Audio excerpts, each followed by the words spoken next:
So, in the words of another queen bee, I've been gone for a minute now, I'm back with a jump off.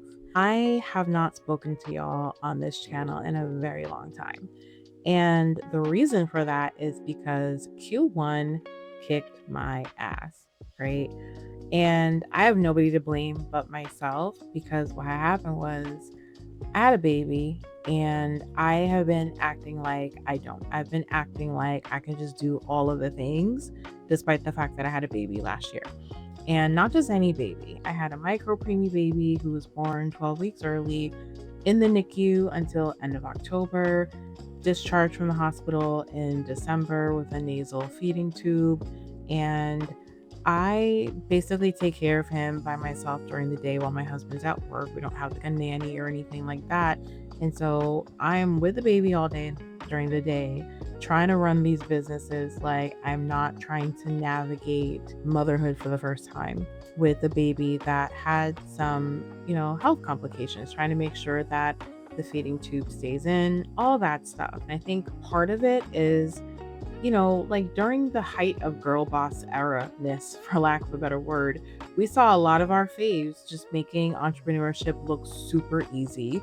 And then once they had their babies, they like folded their babies into their businesses, their lives, what have you, and they made it look so easy. So even though for me, I never had those aspirations of being super mom and all of the things, I found myself wanting to try.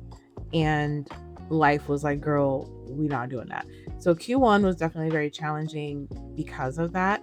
Add to the fact that my maternity leave was ending. And so I was easing my way back into my law firm while also trying to grow this business, my coaching business. And as a recap, for the last 15 years, I have been working in immigration law. I am an attorney, I'm an immigration attorney, and I am pivoting out of that so that I can focus on the work that I really want to do, which is coaching high achieving eldest daughters of immigrants, really helping them through their career and life pivots.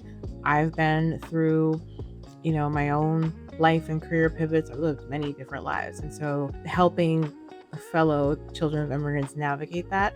And, as children of immigrants, there's a lot of cultural dynamics at play that keep us stuck. And so as I've navigated a lot of these, I'm trying to help other people as well. And so I'm trying to do more of that work and being sucked back into my law firm, being sucked back into immigration during a time when immigration is very, very challenging, very, very complicated. So Q1 has been a little all over the place. But despite the chaos that has been my Q1, one thing that came out of it is that I've been able to get an insane amount of clarity about the work that I want to do moving forward, and not just for this year, like multi-year ahead. Like I said, really wanting to help high achieving eldest daughters of immigrants. And what that looks like really is, first, I have them go through the Edit, which is a free self-assessment to help you get closer to what you already know you want. It's quick, and once you go through it, if you want to actually create a strategy to bring to life what comes from you doing the self-assessment, then the next stage in working with me would be to book a pivot session. And there is where I give you 1 to 2 concrete things that you can do right now based on what came up for you in the Edit. And then once you're done with the Edit, if you want to keep the party going and continue to work with me, then the next stage of your journey would be to do my 6-month coaching program, which is called The Work. And there is where I help you to really build that self-trust and strategy to act upon what came up for you in the Edit and the pivot session. And all of this basically leads you to the transformation stage, is what I'm calling it. And that is basically, here's what became possible for you when you stopped waiting for perfect everything and were able to pivot with a strategy. Who you become when you stopped asking people for permission and started making decisions like someone who doesn't really need it. And so that is the work that I am working towards as I'm pivoting away from my law firm into more of this coaching space. Even though I didn't really give you a full debrief, for lack of a better word, of what happened with Q1 and even really Q2, here's a sneak peek at what Q3 will look like for me.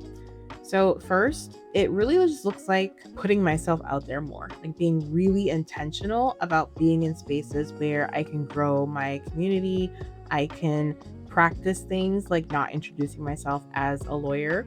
During Q1, actually, I made it a point to go to events where I didn't know anybody because I have a tendency of going to events where I know I'm going to meet somebody that I know, and because they already know me and the work that I do as a lawyer, I don't feel like I need to really introduce myself. And I don't really meet many new people at some of these events because, again, creature of habit, you tend to stick with the people you know. So I've been intentional about putting myself in spaces where I don't know anybody who's going to be there. And the last few events that I've attended where I didn't know anybody there, I did introduce myself as a coach to high achieving eldest daughters of immigrants. And so I want to practice that more.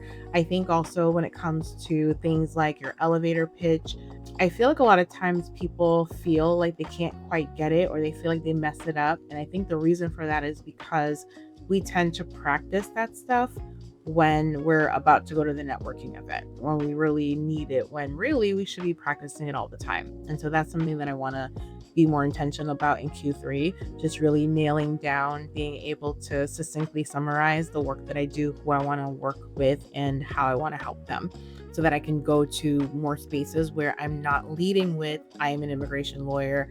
I'm leading with, I am a coach for high achieving eldest daughters of immigrants, and this is what I help them do.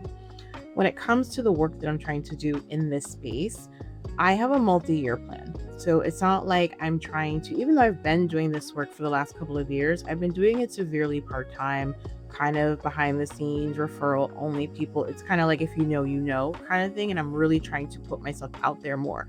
I really want to become known as the coach for high achieving eldest daughters of immigrants. And this is a multi-year plan, but 2026 for me is really just about growing my community, getting myself out there more, becoming known as the person talking about these things when it comes to eldest daughters of immigrants.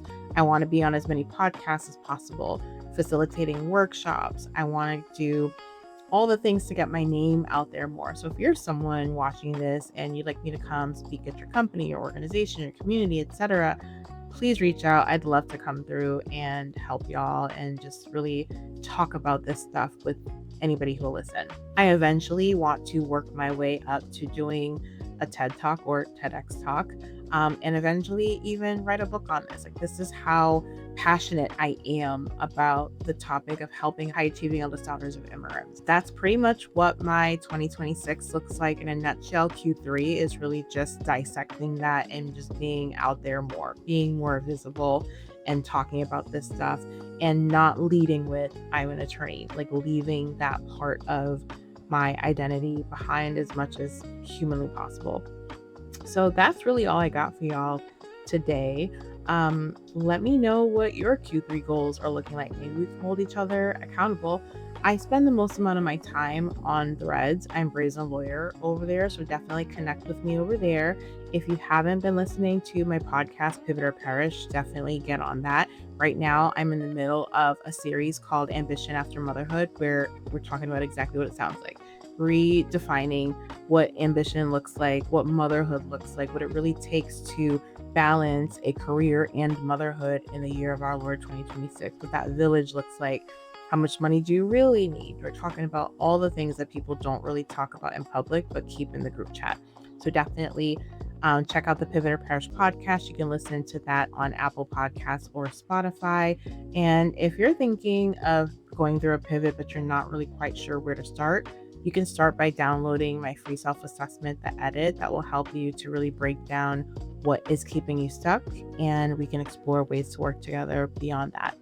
I hope you guys have an amazing afternoon or day or whatever time of day you're listening to this, and I will chat with you soon.